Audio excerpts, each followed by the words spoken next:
ॐ अज्ञानतिमिरन्धस्य ज्ञानाञ्जनशलाकया चक्षुरुन्मिलितं येन तस्मै श्रीगुरुवे नमः।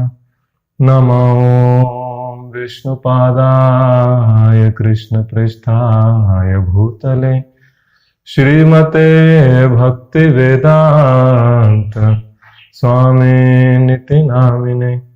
नमस्ते सरस्वती देव्ये गौरवाणी प्रचारिणे निर्विशेष शून्यवादी पाश्चात्य देश तारिणे। जय श्री कृष्ण चैतन्य प्रभु नित्यानंद श्री अद्वैत गदाधर श्रीवासादि गौर भक्त वृंद।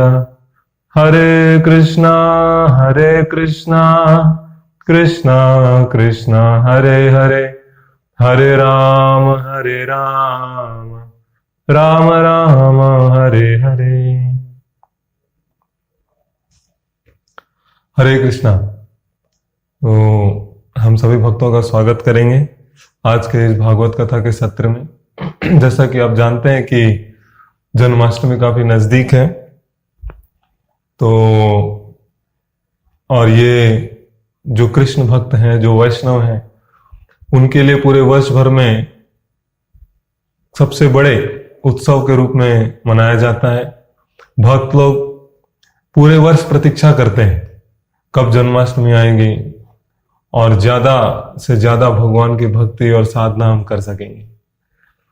तो काफी कम समय बचा है अभी जन्माष्टमी में, तो उसको ध्यान में रखते हुए हम लोगों ने भी विचार किया कि जितना ज्यादा से ज्यादा हो सके अभी हम जन्माष्टमी के उपलक्ष्य में भागवत कथा करेंगे, ताकि भक्त इस कोरोना टाइम में भी अपने घर में बैठे बैठे अपनी अच्छी चेतना के द्वारा जन्माष्टमी मना सके। जिस तरह से देखिए, यदि आपने किसी बहुत ही बड़े महत्वपूर्ण व्यक्तित्व को यदि अपने घर में आमंत्रण दिया है, तो उसके आने के पहले आप घर में बहुत सारी तैयारियां करते हैं उनके स्वागत के लिए, ताकि उसे अच्छा लगे और वो बार बार आए।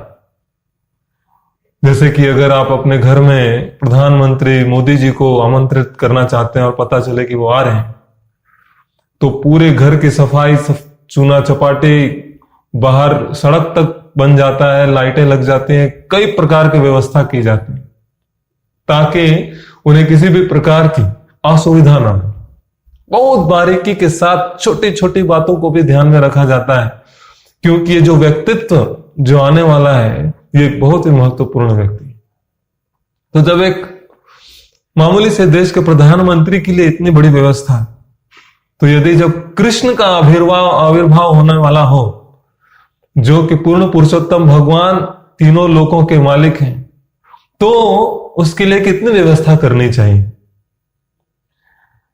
लेकिन पूरे संसार का धन और वैभव लगाकर भी हम ऐसी व्यवस्था नहीं कर सकते जैसी व्यवस्था भगवान के स्वागत के लिए करनी चाहिए।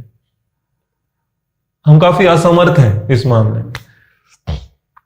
लेकिन यदि हम भगवान की चेतना को देखें, तो क्या वो ऐसी व्यवस्था की आकांक्षा रखते हैं? तो हमने देखा है कैसे भगवान जब हस्तिनापुर आए तो दुर्योधन ने 56 भोग बनाया और बहुत ही विशाल व्यवस्था की थी भगवान का स्वागत करने के लिए, लेकिन वहां गए नहीं। भगवान रास्ते से ही उन्होंने टर्न ले लिया और विदुर के यहां गए।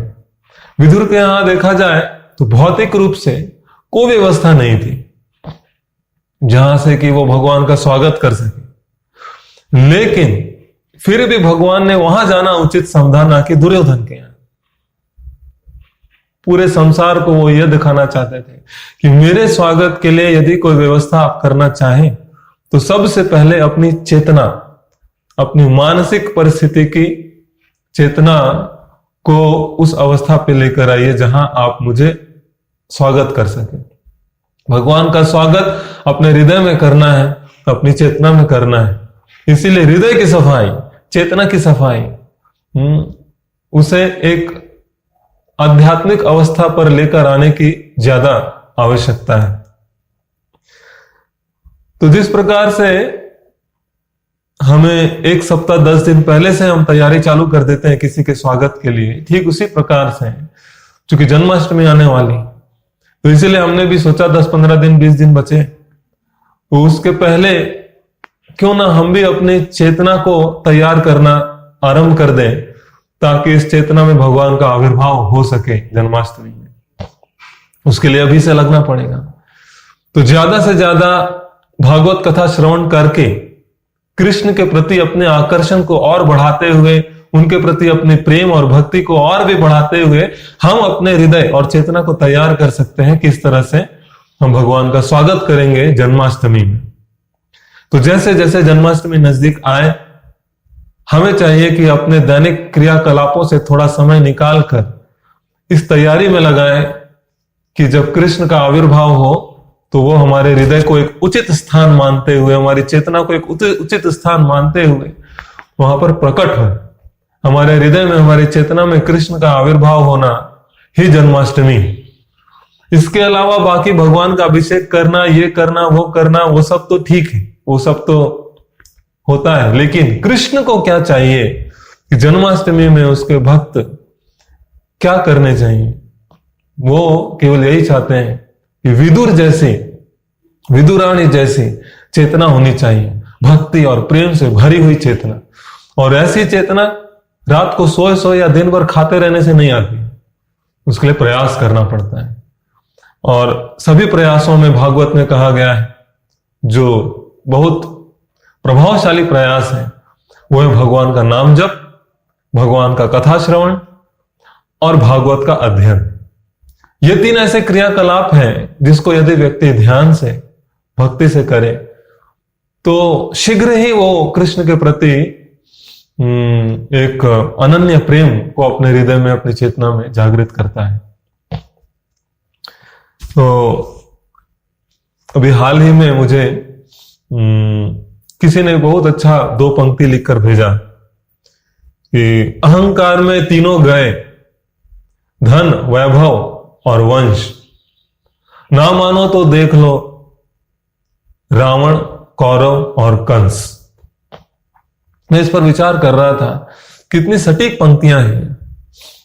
अहंकार व्यक्ति के जीवन का प्रायः धन, वैभव, वंश और भी कई सारी चीजें पूरी तरह से छीन लेता है। यह झूठा अहंकार। इन सब चीजों के रहने के बावजूद व्यक्ति इन सब चीजों का भोग नहीं कर पाता है, यदि उसके अंदर झूठा अहंकार होता है। कितना आवश्यक है व्यक्ति को विनम्र बने रहना। इन तीनों अगर व्यक्तित्व को आप देखें, रावण हो, कौरव हो या कंस हो, इनकी चेतना को देखकर ही व्यक्ति अपने कॉमन सेंस से, अपने सामान्य ज्ञान से समझ सकता है कि अहंकार का कितना दुष्परिणाम होता है। यदि अभी कंस को ही लिया जाए, जन्माष्टमी आ रही है, तो देखिए कैसे, जिस तरह से एक मामा अपने भतीजे के लिए रह रहकर खिलौने भेजता है, उसी तरह कंस मामा ने भी जाना कि भाई कृष्ण का जन्म हुआ है, तो रह रहकर वो अनेक प्रकार के खिलौने भेजते थे।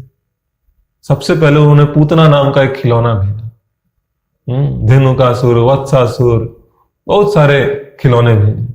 और बच्चों की प्रवृत्ति होती है कि उसे कुछ भी खिलौना दे दिया जाए हाथ में, तो वो हाथ पैर तोड़ ताड़ के, फेंक फाक के, उसे चबा उबा के फेंक देते हैं। और ठीक उसी प्रकृति का पालन करते हुए कृष्ण ने भी अपने बाल रूप में जितने भी खिलौने कंस मामा ने भेजे, सबका हाथ पैर तोड़ के, फेंक फाक के उसको पूरे तरह से विनष्ट कर दिया, बिना किसी अस्त्र और शस्त्र के। तो यदि अभी कंस का ही उदाहरण देखा जाए, तो एक एक करके शक्तिशाली असुर कंस ने भेजे, और सारे असुरों को बिना अस्त्र शस्त्र से कृष्ण ने मार गिराया। पूरी तरह से खत्म कर दिया। ये देखते हुए भी कंस ये नहीं जान पाया कि कृष्ण कितना शक्तिशाली है। अंत तक वो यही मानता रहा कि वो तो एक बच्चा है।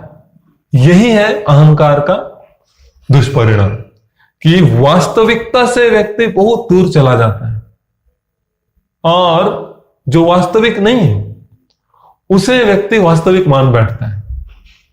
जो सपना है, जो सच्चाई नहीं है, उसे व्यक्ति वास्तविक मान बैठता है। यह अज्ञानता है। तो अब देखेंगे कि कंस के सामने चाणूर और मुष्टिक से लड़ते हुए कृष्ण ने दोनों का नाश किया। कुवल्यपीड़ नामक हाथी को कृष्ण ने खत्म किया। कंस के सामने हो रहा है ये, लेकिन ये सब देखते हुए भी, और उसका कृष्ण का पास्ट रिकॉर्ड भी रहा है, बड़े बड़े असुरों को उसने मार गिराया, लेकिन सब कुछ अपने आंख से जानते हुए देखते हुए भी व्यक्ति मानना नहीं चाहता है कि सच्चाई क्या है। यही है अहंकार, यही है अहंकार का दुष्परिणाम। एक बार ऐसा हुआ कि एक पिताजी, एक किसान थे एक गांव में, उसने अपने बेटे को पढ़ाने लिखाने के लिए शहर भेजा और कहा कि तुम कृषि के क्षेत्र में बड़ी पढ़ाई करके अच्छी डिग्री लेकर आओ। तो व्यक्ति, जो लड़का था, वो पढ़ने में बहुत अच्छा था, मेहनती था। शहर जाने के पश्चात उसने बहुत अच्छे से पढ़ाई किया, बहुत मेहनत किया और डिग्री भी हासिल की कृषि में। और काफी वर्ष पढ़ाई करने के बाद जब वो वापस अपने गांव में लौटा तो उसके पिताजी बहुत खुश थे कि कृषि के क्षेत्र में पढ़ाई कर डिग्री लेकर आया है। तो अगले दिन सुबह जब ये बेटा अपने पिताजी के साथ भ्रमण कर रहा था बाहर गांव में, अपने पिताजी के खेत खलिहानों का निरीक्षण कर रहा था। उसके पिताजी दिखा रहे थे, हमारा इतना खेत है, ये है, ऐसा है, वैसा है। तो सब कुछ देखते हुए बेटे ने अपने पिताजी से कहा कि पिताजी, ये जिस तरह से आपने आम का पेड़ यहां लगा रखा है, इस तरह से तो 5 वर्ष भी बीत जाएगा, इस पेड़ से आपको एक भी आम नहीं मिलने वाला। तो पिताजी ने कहा, ऐसा क्यों कह रहे हो? तो उसने कहा, जो प्राचीन तरह के तकनीक आप इस्तेमाल कर रहे हो यहां आम उगाने के लिए, इससे कुछ भी नहीं आने वाला। 5 साल लग जाएगा फिर भी आम ठीक से नहीं उगेंगे इसमें। मैं बहुत अच्छी तकनीक सीख कर आया हूं पढ़ाई लिखाई करके। मैं अगर इसमें वो तकनीक लगाऊं तो 3 वर्ष के भीतर ये वृक्ष आपको आम देने लगे। तो इस पर पिताजी ने बहुत गंभीरता से अपने बेटे की ओर देखते हुए कहा कि देखो बेटा, 3 वर्ष क्या, 5 वर्ष क्या, तुम यदि अपना पूरा जीवन भी लगा दो इस पेड़ की देखभाल में, तो भी ये पेड़ आम नहीं देने वाला पूरा जीवन। तो बेटा बहुत निराश हो गया और उसने अपने पिताजी से कहा कि पिताजी, आप मेरा अपमान कर रहे हो, मेरी डिग्री का अपमान कर रहे हो।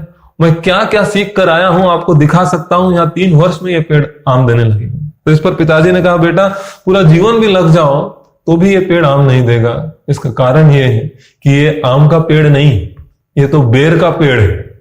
इसमें कितना ही तुम कुछ भी खाद पानी क्यों ना डालो, कुछ भी तकनीक लगा लो, ये बेर ही देगा, ये आम देने वाला नहीं है। तो अपने अभिमान के कारण, अपने घमंड के कारण व्यक्ति कई बार वास्तविकता से बहुत दूर चला जाता है। उसको दिखता भी नहीं है कि आम का पेड़ है या नहीं। वो केवल यही देख रहा है कि पिताजी को नहीं पता है, मुझे ज्यादा पता है। जब ऐसा विश्वास होता है व्यक्ति के मन में तो वो सच्चाई को भली भांति नहीं देख पाता। इसीलिए भगवान भी भगवत गीता में बताते हैं, दंभो दर्पोऽभिमानश्च क्रोधा पारुष्यमेव च अज्ञानम अभिजातस्य पार्थ संपदम आसुरीम।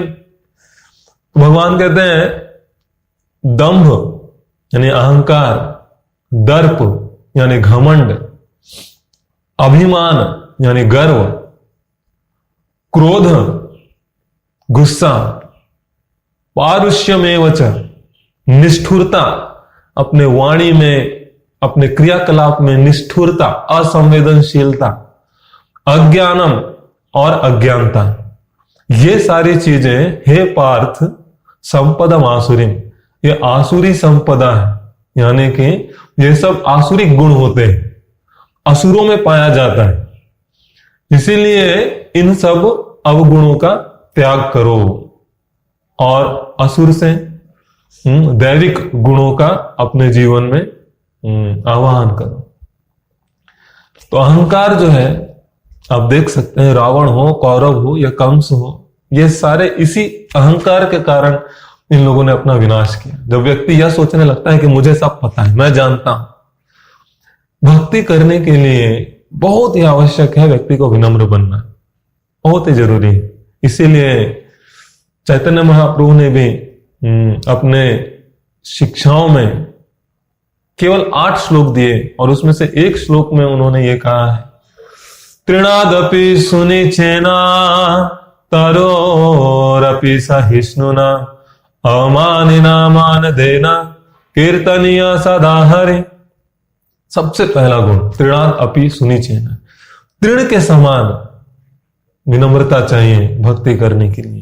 ये जो हम भागवत कथा श्रवण करते हैं, व्यक्ति इस कथा को कितने अपने जीवन में उतारेगा पूरी तरह से निर्भर करता है कितना अहंकार है और कितनी विनम्रता है उसके अंदर। इन दोनों का कितना अनुपात है उसी पर निर्भर करता है कि जो हम सुनते हैं, जो हम पढ़ते हैं, उसको हम कितना जीवन में उतारेंगे। यही कारण है कि कुछ लोग भक्ति में आने के बाद तुरंत बहुत तेजी से अग्रसर हो जाते हैं और कुछ लोगों को काफी समय लगता है विनम्रता नहीं होने के कारण। सामान्यतः यह देखा जाता है कि भागवत कथा में या कहीं भी इस भक्ति के क्रियाकलाप में आप देखेंगे कि माताओं की संख्या ज्यादा होती है, प्रभुओं की संख्या काफी कम होती है। वही बात, क्योंकि प्रभुओं में अहंकार थोड़ा ज्यादा देखा जाता है पुरुष होने के कारण, और ये उनकी भक्ति में एक बाधा बनती है। और माताओं में सामान्यतः विनम्रता होती है क्योंकि पति के सामने विनम्र बन के रहना होता है, घर में विनम्र बन के रहना होता है, तो इसीलिए वो भाव होने के कारण भक्ति में भी रुचि ज्यादा होती है। तो जब तक व्यक्ति विनम्र नहीं बनता है उसके अंदर भक्ति भी नहीं आती है। भगवान जिस तरह से कंस ने कई सारे असुर भेजे कृष्ण की हत्या के लिए, सबसे पहला असुर जो कंस ने भेजा वो थे पूतना, लेडीज फर्स्ट। तो जब भागवत में 10वें स्कंध में ये कथा आती है, तो जब शुकदेव गोस्वामी का जन्म हुआ तो वो इस भौतिक संसार के सांसारिक जीवन में फंसना नहीं चाहते थे, वो अपनी मुक्ति चाहते थे। और वो जानते थे कि यदि घर में रहूंगा तो इस सांसारिक जीवन में फंस जाऊंगा और मुक्त नहीं हो पाऊंगा, यहीं बंधा रह जाऊंगा और फिर जन्म जन्मांतर तक इसी संसार में पड़ा रहूंगा। इसीलिए जन्म लेते साथ वो घर छोड़कर भाग गए और जंगल के भीतर प्रवेश कर गए। उनके पिता जो व्यास देव जी थे बहुत चिंतित हो गए, बहुत चिंतित होकर सुखदेव गोस्वामी के पीछे दौड़ने लगे, क्योंकि पुत्र था। तो पुत्र स्नेह के वश वो पीछे पीछे दौड़ने लगे सुखदेव को वापस बुलाने के लिए। उन्होंने कुछ साधु संतों को भेजा सुखदेव को समझाकर लौटाने के लिए। तो ये जो कुछ साधु थे उन्होंने जाकर, सुखदेव गोस्वामी एक ब्रह्म ज्ञानी थे उस समय, भक्त नहीं थे, तो उन्होंने जाकर सुखदेव को सुनाते हुए जोर जोर से एक श्लोक कहा जो भागवतम के 10वें स्कंध में आता है। यह श्लोक पूतना के बारे में थे कि देखो, पूतना जो कि बाल घातनी, जो कि बच्चों की हत्या करती है, कृष्ण की हत्या के उद्देश्य से वो कृष्ण के पास गई और उसे विष पान कराने का प्रयास किया। बदले में कृष्ण ने कैसा बर्ताव किया? कृष्ण ने पूतना को अपने धाम में धात्री की पदवी दी, यानी कि अपने मां की पदवी दी। इस संसार में ऐसा सामान्यतः नहीं देखा जाता है। ये बहुत ही अलग प्रकार के चरित्र का प्रदर्शन किया कृष्ण ने, क्योंकि वो भगवान है तो वो ऐसा कर सकते हैं। सामान्यतः जब हमारे साथ कोई बुरा करता है तो हम भी बदले में उसके साथ कुछ बुरा करना चाहते हैं, लेकिन यहां कृष्ण को मारने के उद्देश्य से वो आए। उसके बाद भी कृष्ण ने उसे अपने घर में मां का औहदा दिया। तो ये श्लोक के द्वारा सुखदेव गोस्वामी को जब उन्होंने सुनाया तो सुखदेव गोस्वामी सुनकर तुरंत बहुत प्रभावित हुए कि कौन है ये कृष्ण जिसकी ऐसी चरित्र कि उसे कोई मारने आए और बदले में वो उसे मां की पदवी दे दें। तो वो वापस लौट कर आए भागवत सुनने की इच्छा से, और जैसे उन्होंने भागवत सुना वो ब्रह्मज्ञानी से एक भक्त बन गए। तो चूंकि सुखदेव गोस्वामी स्वयं इस पूतना के चरित्र, इस पूतना वध की कथा को सुनकर भक्त बने, इसीलिए सुखदेव गोस्वामी का भी आकर्षण इस पूतना कथा से बहुत ज्यादा है। इसीलिए भागवत के 10वें स्कंद में जब कृष्ण की लीला आरंभ होती है तो बाकी सभी लीलाओं को बहुत छोटे में कहकर सुखदेव गोस्वामी आगे बढ़ गए। धेनुकासुर वध की कथा, या तृणाव्रत के वध की कथा, या वत्सासुर के वध की कथा, या कोई भी। लेकिन पूतना वध की जो कथा है सुखदेव गोस्वामी ने बहुत अच्छे से विस्तार से बताते हुए एक एक चरित्र के बारे में, उनके मूड के बारे में सब कुछ अच्छे से व्याख्यान। सभी लीलाओं में पूतना की लीला सबसे बड़ी है भागवत में, क्योंकि सुखदेव गोस्वामी स्वयं इस लीला को सुनकर प्रभावित होते हुए भक्त बने। सामान्यतः हमारे जीवन में भी आप देखेंगे वो चीजें जो हमको बहुत प्रभावित करती है भक्ति में आगे बढ़ने के लिए, दूसरों के साथ भी हम उसी चीज को ज्यादा से ज्यादा शेयर करते हैं ताकि वो भी प्रभावित हो जाए और भक्त बन जाए। तो सुखदेव गोस्वामी भी जैसे महान भक्त इस पूतना कथा को सुनकर भगवान के भक्त बने, ऐसी शक्ति है इस पूतना वध की कथा। तो भागवत में बहुत विस्तार से इसकी चर्चा की गई है। तो सुखदेव गोस्वामी भी इस पूतना वध की कथा को बताते हुए परीक्षित महाराज को कह रहे हैं कि कंस ने जैसे ही सुना कि कृष्ण नाम के इस बालक का आविर्भाव हुआ है तो तुरंत उन्होंने ये बाल घातिनी जो राक्षसी थी, चुड़ैल थी, जो कि भागवत में जैसा लिखा गया है पूतना नाम की चुड़ैल, उसे निर्धारित किया ये सेवा कि तुम्हें जाना है। चूंकि वो बाल घातिनी थी, उसकी यही प्रकृति थी कि वो बच्चों का अपहरण करती थी और उसे मार देती थी। उसके पास अनेक प्रकार के तरीके थे क्योंकि बहुत अनुभवी थी कैसे बच्चों को मारना है, और कृष्ण भी बच्चा थे। तो ये जानते हुए, उसके अनुभव को देखते हुए, उसके प्रोफाइल को देखते हुए, उसका रिज्यूम देखते हुए काफी सारी सफलता हासिल की है उसने इतिहास में। ये सब देखते हुए पूतना को सबसे पहले कंस ने कहा कि जाके तुम्हें एक और बच्चे का ऐसा सर्वनाश करना है, उसका नाम है कृष्ण। भागवत में बताया जाता है तो पूतना थी वो खेचरी। चुड़ैल के भी कई सारे कैटेगरीज होते हैं, कई सारे अलग अलग प्रकार के चुड़ैलें होती हैं। तो पूतना जो थी वो खेचरी थी। खेचरी यानी कि वैसी चुड़ैलें जो आकाश में विचरण कर सकती है, एक स्थान से दूसरे स्थान में विचरण कर सकती है। तो इस बाल घातिनी खेचरी पूतना नामक चुड़ैल को कंस ने बोला कि जाके आपको कृष्ण की हत्या करनी। अभी सुखदेव गोस्वामी ने इतना ही कहा, अभी आगे नहीं बढ़े। परीक्षित महाराज ने जैसे ये सुना तुरंत वो विचलित हो गए, क्योंकि अभी तक सुखदेव परीक्षित महाराज ने पहला स्कंद, दूसरा स्कंद, तीसरा स्कंद, चौथा स्कंद, 9 स्कंद सुन लिया है कृष्ण के बारे में, कृष्ण कौन है। और इतना सुना कृष्ण के बारे में, इतना सुना कि सुनकर उनके मन में कृष्ण के प्रति ऐसा प्रेम आया कि जैसे ही सुना उन्होंने कृष्ण को कुछ खतरा है, तुरंत विचलित हो गए कि अब क्या होगा, कहीं कुछ अनिष्ट तो नहीं होगा। यह स्वाभाविक है। भले ही वो समझ गए 9 स्कंद में कि कृष्ण कौन है, उसके बाद भी जहां प्रेम होता है वहां ऐसा विचलित होना, अपने प्रेमी को किसी समस्या में देखकर विचलित होना बहुत स्वाभाविक है। तो सुखदेव गोस्वामी जब ये कथा कर रहे थे, अभी आरंभ ही किया कि परीक्षित महाराज के चेहरे पे ये विचलित भाव देखकर सुखदेव गोस्वामी थोड़ा रुके। और पूतना कथा आरंभ करने के पहले इंट्रोडक्शन दिया। अभी कथा आरंभ करने के पहले उन्होंने बीच में एक श्लोक सुनाया परीक्षित महाराज को, जो 10वें स्कंद में आता है। तीसरा श्लोक है ये पूतनावध की कथा का, जहां पर सुखदेव गोस्वामी कह रहे हैं परीक्षित महाराज को, न यत्र श्रवणादिनि रक्षोघ्नानि स्वकर्मसु कुर्वन्ति सात्वतां हर्तुर यातो धान्यश्च तत्र ही।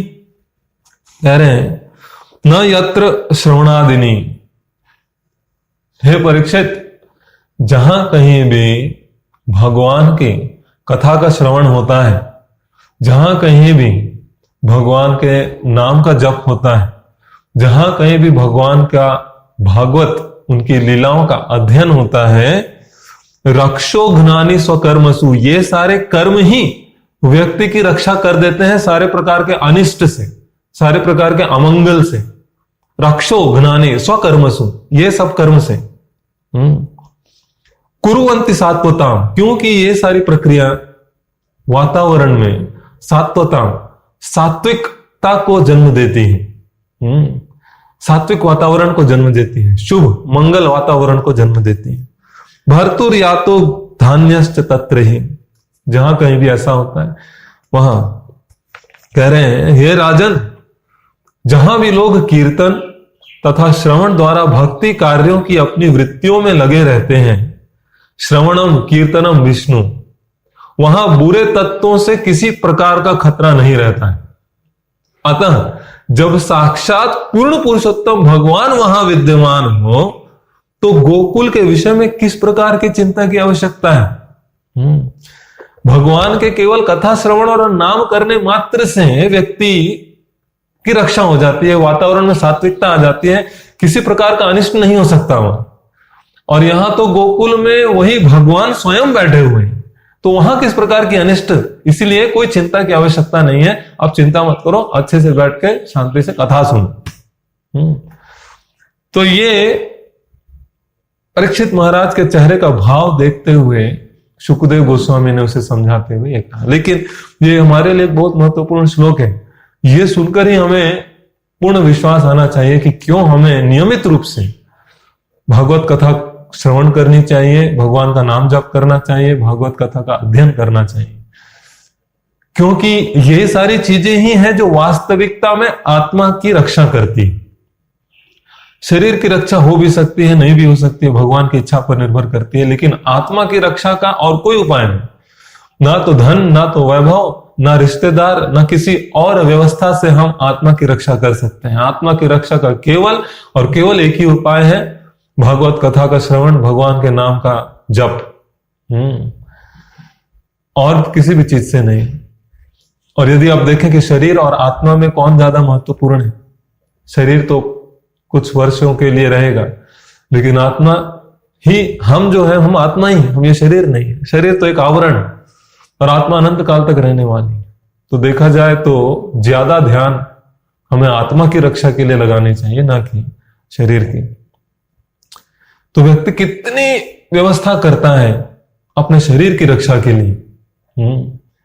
जैसे भी कोरोना का ही समय है, तो देखिए प्रत्येक व्यक्ति सड़क पर मास्क लगा रहा है, हाथ में ग्लव्स पहन रहा है, सैनिटाइज कर रहा है, 2 गज की दूरी बना के रख रहा है, घर में प्रत्येक चीजों को सैनिटाइज कर रहा है, बाहर से कुछ खरीद के ला रहे हैं तो गर्म पानी में धोकर यूज कर रहा है। कई प्रकार की व्यवस्था। लोगों ने अपने रिश्तेदार के यहाँ जाना बंद कर दिया है, भागवत कथा में आना बंद कर दिया है, सिनेमा जाना बंद कर दिया है, मॉल जाना बंद कर दिया है। कितना सतर्क हो गया है व्यक्ति कि शरीर कहीं कोरोना वायरस के प्रभाव में आकर नष्ट ना हो जाए। यदि शरीर के लिए व्यक्ति इतना सतर्कता का पालन करता है, तो समझिए आत्मा की रक्षा के लिए कितनी सतर्कता चाहिए। शरीर को तो अभी ये कोरोना वायरस आया है तो खतरा है, लेकिन आत्मा को प्रत्येक क्षण खतरा है।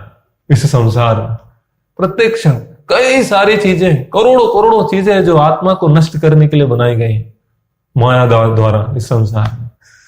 तो प्रत्येक क्षण कितने सतर्क रहने की आवश्यकता है। इसीलिए भागवत में कहा गया है कि प्रत्येक दिन भागवत कथा का श्रवण करना पड़ता है। यदि वास्तव में हम आत्मा की रक्षा का ध्यान रखना चाहते हैं।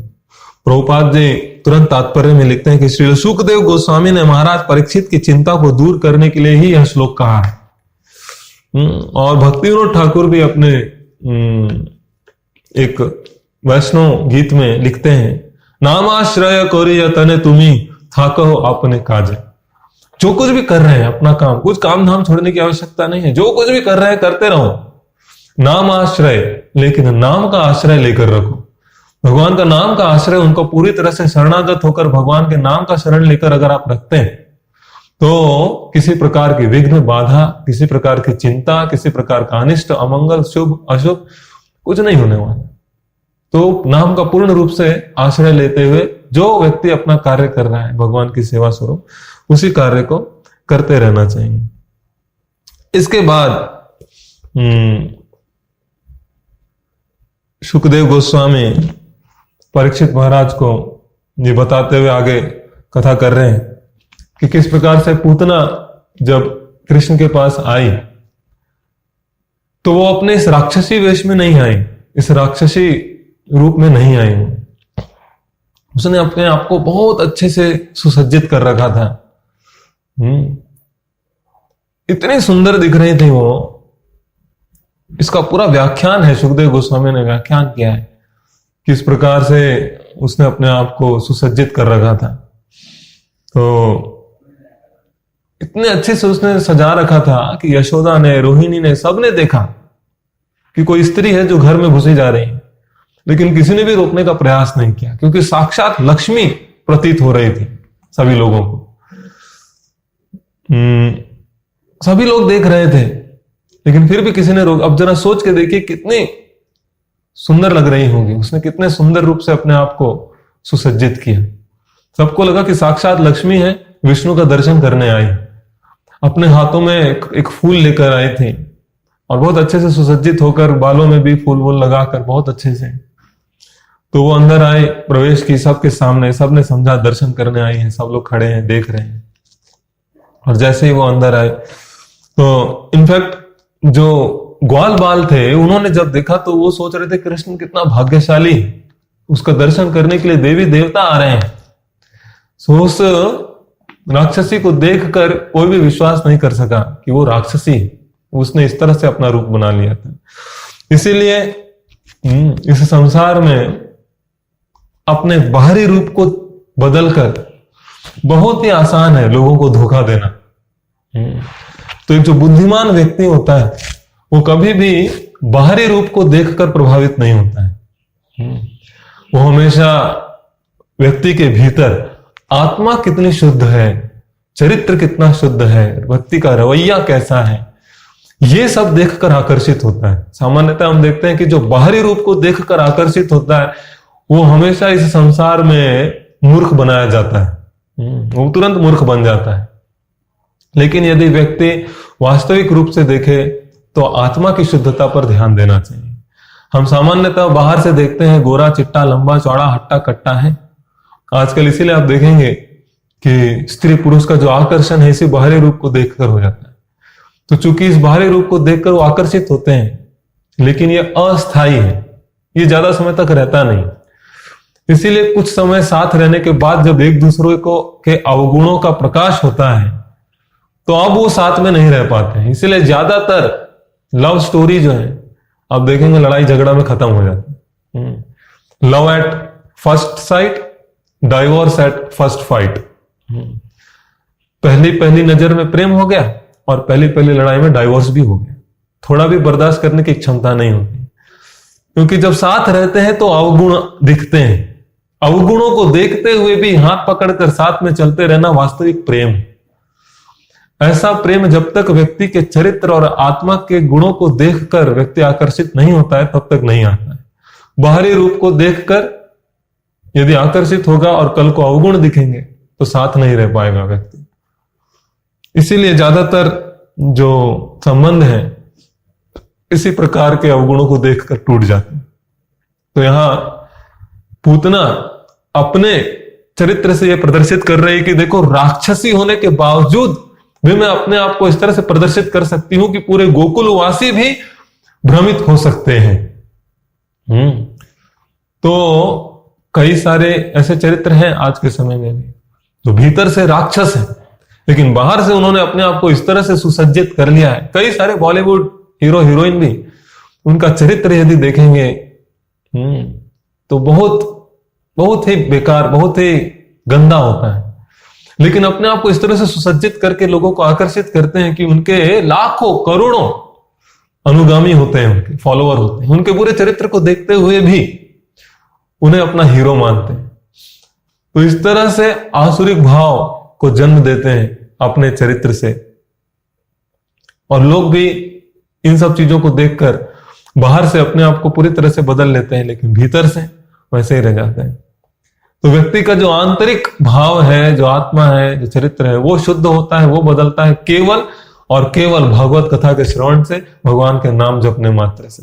और इस संसार में कोई भी प्रक्रिया नहीं है जिससे व्यक्ति के चरित्र को सुधारा जा सके बिना भगवान के नाम का। प्रभुपाद जी ने यह करके दिखाया। जब वो पाश्चात्य देश में गए थे तो वहां के जो सरकार थी वो हिप्पियों से बहुत परेशान थी। हिप्पी यानी कि वैसे लोग, वैसे लड़के लड़कियां जिन्होंने अपने माता पिता का तिरस्कार करके उन्हें त्याग कर दिया, और उन्होंने अपने जीवन का एक फिलॉसफी बनाया कि जो भी 35 साल के ऊपर है उसकी बात मत सुनो, जो भी 40 साल के ऊपर है उसकी बात मत सुनो, और जो मन में आए वो करो। दारू पीने की इच्छा करे दारू पियो, किसी के साथ संग करने की इच्छा करे तो संग करो, सड़क पे नाचना है सड़क पे नाचो, कपड़ा पहनने की इच्छा है तो पहनो, नहीं पहनने की इच्छा है तो कोई बात नहीं, जो खाने की इच्छा है वो खाओ, सांप केकड़ा चमगादड़ जो खाना है वो खाओ।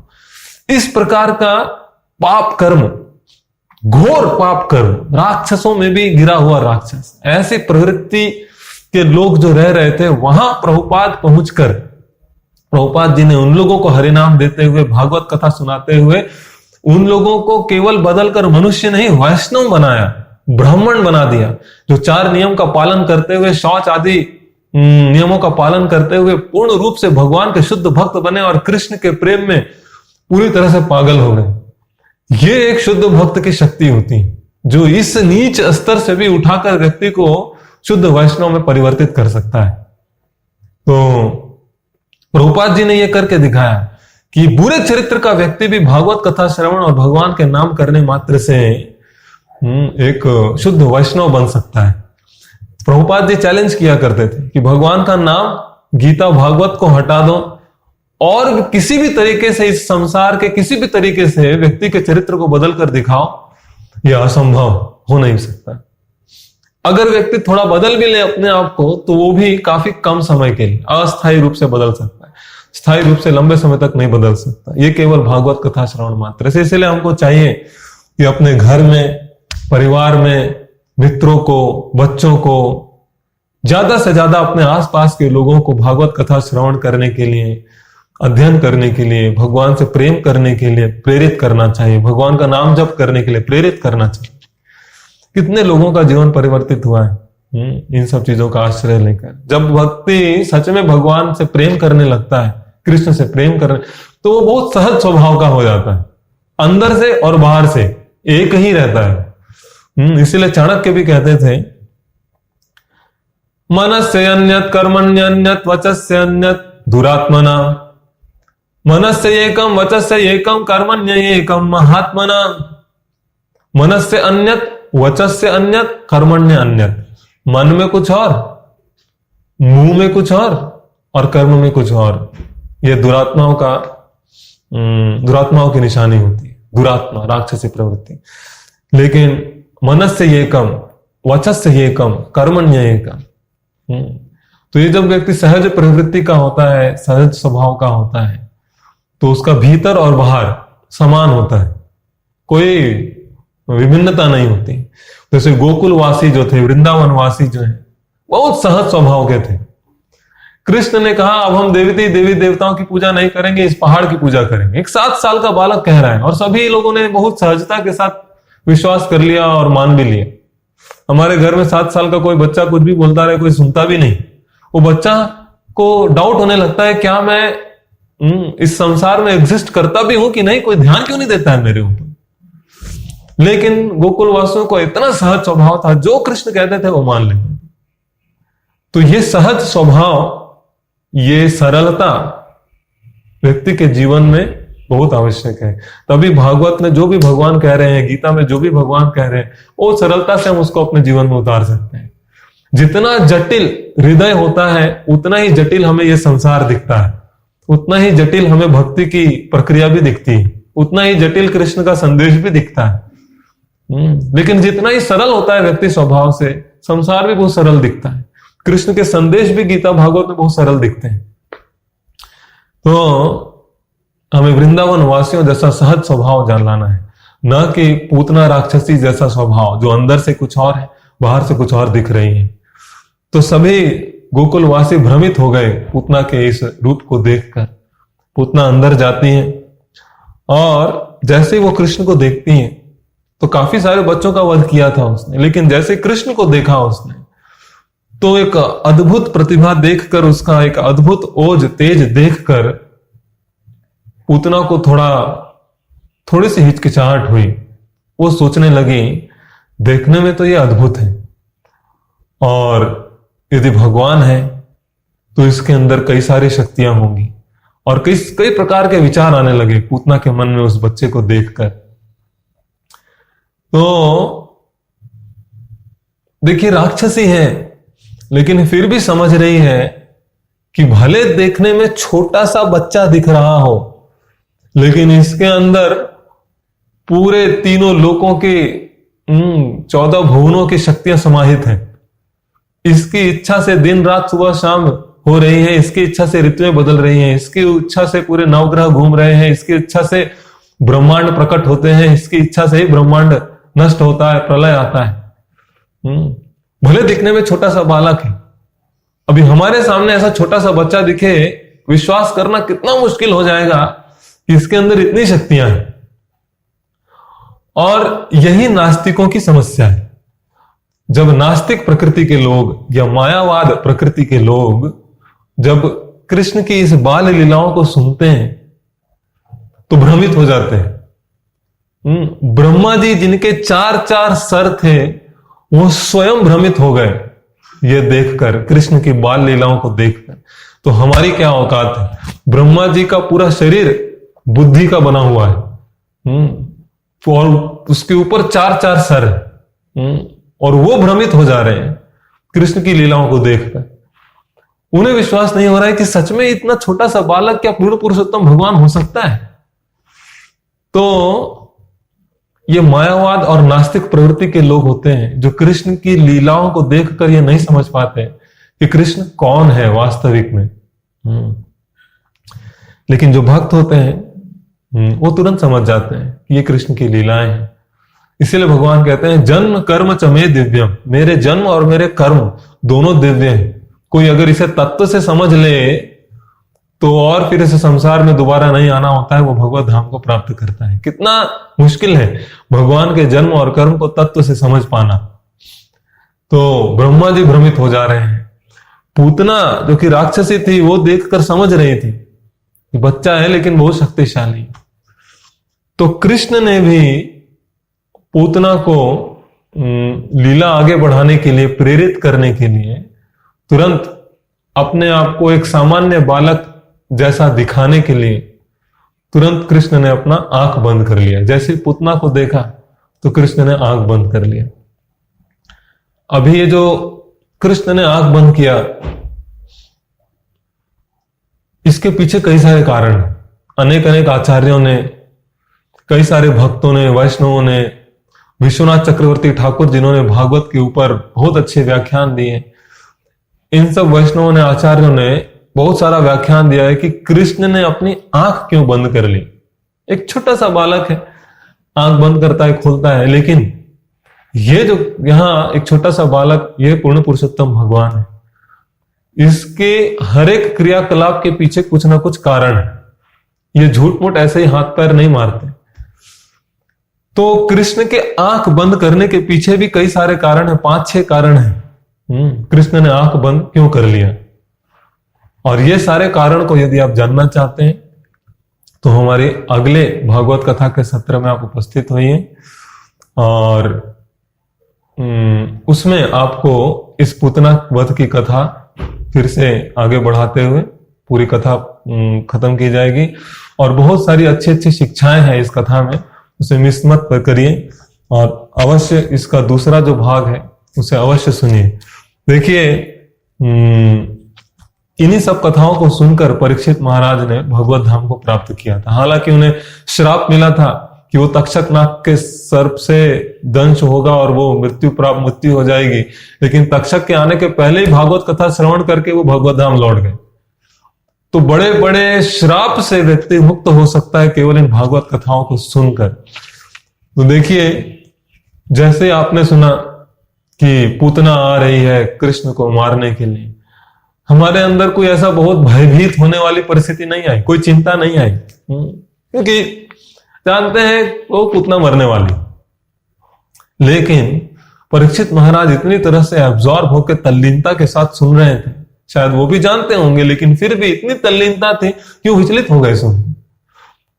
असल में यही भक्ति में जो हम प्रगति करते हैं उसके यही लक्षण होते हैं।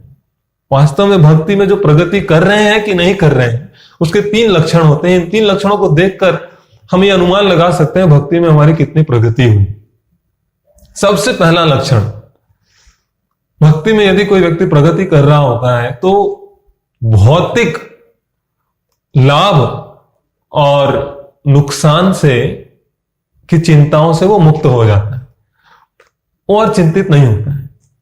जैसे कि एक बच्चा था हमारा, वो काफी साल पहले की बात है, वो साइकिल चला रहा था, चलाते चलाते उसके पॉकेट से एक मोबाइल गिर गया उसका और वो गुम गया।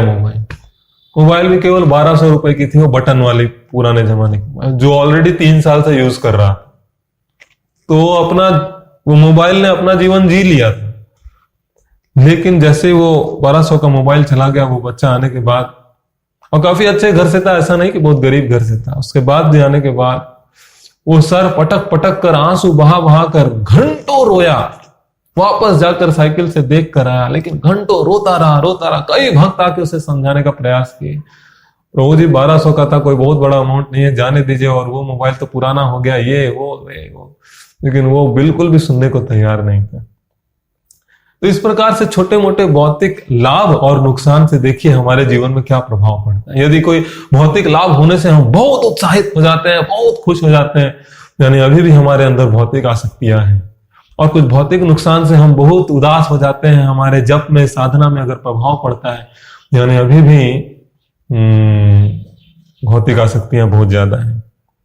ये पहला लक्षण है कि भौतिक लाभ और नुकसान की चिंताओं से व्यक्ति मुक्त हो जाता है। दूसरा, उसे भौतिक आसक्तियों में रुचि कम होने लगती है, वैराग्य आने लगता है। दूसरा, आसक्ति, उसकी आसक्ति कम होने लगती है, उसका मोह इस संसार में बाकी यह सभी चीजों से कम होने लगता है। और तीसरा, आंतरिक रूप से शांति और प्रसन्नता बहुत ज्यादा हो जाती है, वो बढ़ने लगती है। आंतरिक रूप से वो हमेशा प्रसन्न रहेगा, हमेशा शांत रहेगा, उसे इतना जल्दी कोई उद्विग्न नहीं कर सकता। कुछ उल्टी सीधी बातें बोलकर, उसके बारे में बुरा भला कहकर आप उसे आप उद्वेलित नहीं कर सकते हैं, उसे परेशान नहीं कर सकते। वो सबको सुनते हुए भी शांत रहेगा, बिना प्रभावित हुए रहेगा, मुस्कुराता रहेगा, क्योंकि भीतर से बहुत प्रसन्न है, भीतर से बहुत शांत है, गंभीर है। तो ये 3 बहुत महत्वपूर्ण लक्षण होते हैं। जैसे कि देखते होंगे, जब हम लोग घर में रहते हैं तो हम यदि बाहर जाते हैं किसी काम से, सब्जी भाजी खरीदने के लिए या कंपनी में काम करने के लिए, सब कुछ करने के बाद वापस हम अपने घर को लौट के आते हैं। उसी प्रकार से भले हम भक्ति में प्रगति कर रहे हो, भीतर से शांत हो, भीतर से प्रसन्न हो, आसक्तियां खत्म हो गई हो, लेकिन फिर भी भौतिक क्रियाकलाप तो हमको करने पड़ेंगे, क्योंकि हम इस संसार में रह रहे हैं। तो भौतिक क्रियाकलाप से पूर्णतः मुक्त नहीं हो सकते। तो भौतिक क्रियाकलाप हम करेंगे, लेकिन करने के बाद वापस अपनी आध्यात्मिक चेतना में आना है, उसी चेतना में नहीं रह जाना है, भौतिक चेतना में ही रह गए, ऐसा नहीं। जैसा कि व्यक्ति बाहर जाता है, भौतिक क्रियाकलाप करता है, वापस शाम होने के बाद घर लौट कर आता है, तो घर उसका वास्तविक स्थान है, बाकी सब दूसरा। उसी प्रकार से भौतिक क्रियाकलाप तो हम करते हैं, लेकिन वापस अपनी आध्यात्मिक चेतना में आते हैं, भौतिक चेतना में ही नहीं रह जाना चाहिए। अपने जो भी भौतिक क्रियाकलाप जो जरूरी है वो करने चाहिए, करने के बाद ज्यादा से ज्यादा समय आध्यात्मिक चेतना में रहनी चाहिए। तो ये भक्ति में प्रगति के कुछ लक्षण है। और जब इस तरह की प्रगति करता है व्यक्ति तो ही कृष्ण के प्रति आसक्ति आती है। जब तक भौतिक चीजों के प्रति आसक्ति खत्म नहीं होगी तब तक आध्यात्मिक चीजों के प्रति आसक्ति नहीं आएगी। तो वो घटेगा तो ही ये बढ़ेगा। तो दोनों चाहिए, इधर भी बढ़ाना है कथा श्रवण और नाम जप के माध्यम से, और उधर भी घटाना है। तो इस तरह से ये संभव है। तो हम आप सभी लोगों का धन्यवाद देते हैं कि इतने देर आप लोगों ने कथा श्रवण किया। अभी अगला कथा आप अवश्य सुनने के लिए उपस्थित रहें। श्रीमद् भागवत महापुराण की जय।